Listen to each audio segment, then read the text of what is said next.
Major League Baseball for the Nintendo Entertainment System. This game came out in 1988, developed by Atlas, published by LJN. I honestly don't remember playing this game much, so let's see what it has to offer.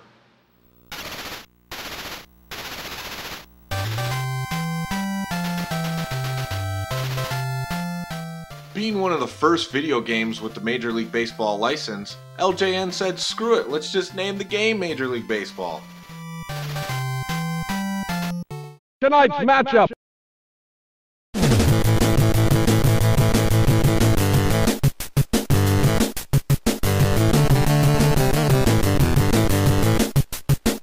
Versus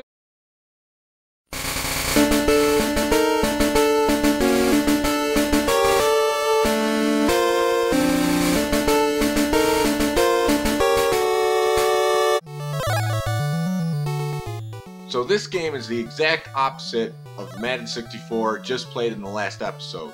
LJN acquired the license of Major League Baseball, but did not acquire the license to the Players Association. Therefore, the Major League Baseball teams are represented in the game, but the players' names are not. We have selected our teams. I'm going with the home team, the Chicago White Sox, and my brother's going with the Boston Red Sox. Getting into this game is a little tedious. Instead of having a predetermined lineup, you have to select each player and put them into position before you enter the game. It wouldn't be that bad, but the players' names aren't there, so you're basically just picking based off their stats. Honestly, in a simplistic NES game like this is the last thing you want to do. It took us way too long to get our lineup set, so let's go straight to the game.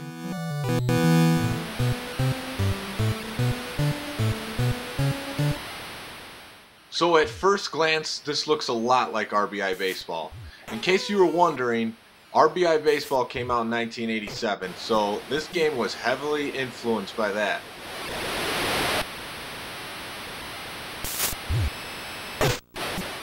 Wow, did you just see the ball come to a dead stop in the infield? I knew this game was going to be messed up from the first at-bat.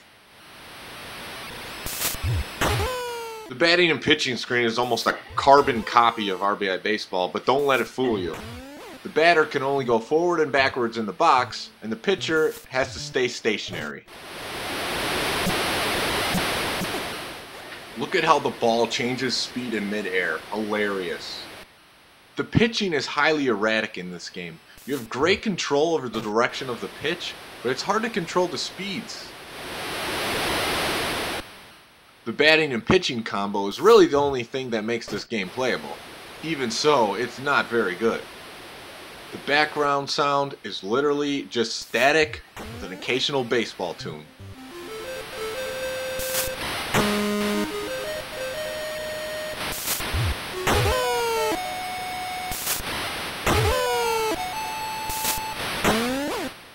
For an NES game, this game has pretty good graphics. But good graphics on an NES game are not going to make or break the gameplay. I really just can't say enough about how wacky the ball physics are in this game. Throws don't go the speeds you expect them to, or they change speeds in the air. You have unbelievable control over the pitch after it's thrown, and the ball just comes to a dead stop in random places on the field. Yeah, the ball is just stuck on the wall.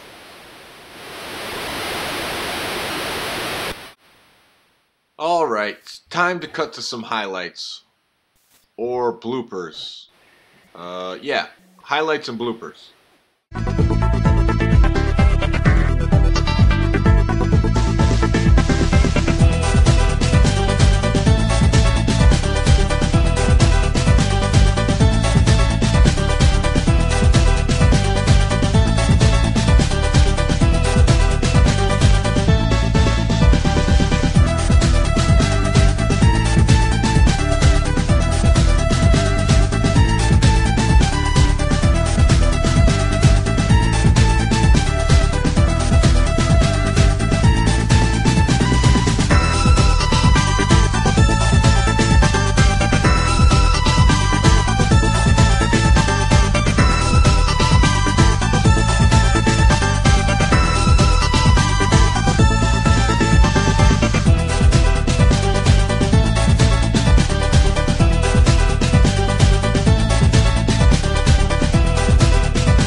I was trying to beat you in this game. I kind of want to see who was the person who thought this game was important enough to actually put their name on it. Archisoto.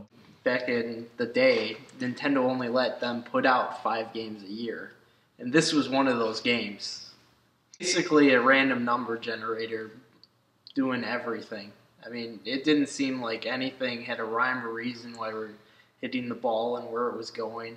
The ball would stop dead in the middle of the field. If you stole a base, didn't even have enough time to react. This game is a cluster of glitches. When there's a ground ball, I can't make a play because the ball's going so freaking slow. I just can't believe it. Every other part of the game besides the pitching and hitting was awful. Just awful. I'd rather soak a 16-inch softball, put it in the freezer, and then have someone throw it at my nuts and play this game. Because the game was so bad and I knew it. This game is a solid F. There's no doubt about that. It's just technically terrible. Trade it into Funko Land. Trade it into Play and Trade. Jack up the price on MLB. It's an LGN game.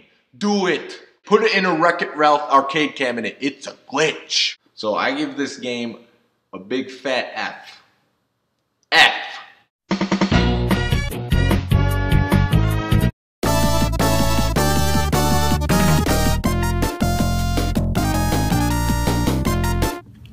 I don't have a craft beer recommendation for Major League Baseball. We suffered through a long 9 innings of bringing this featured presentation. But I do have something else for you. Open up that fridge, see what's been in there a while. This game got an F, so fridge clear the beer and take care of those bad boys. Looks like we're in pretty good shape.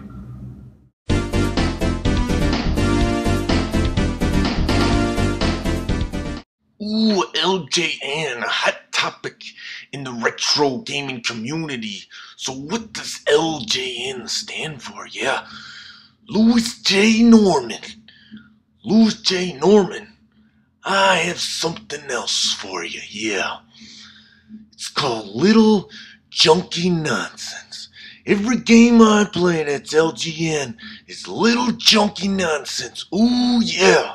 This game ain't nothing but garbage, yeah! LJN, leave it to Tenjin. Nobody does it better!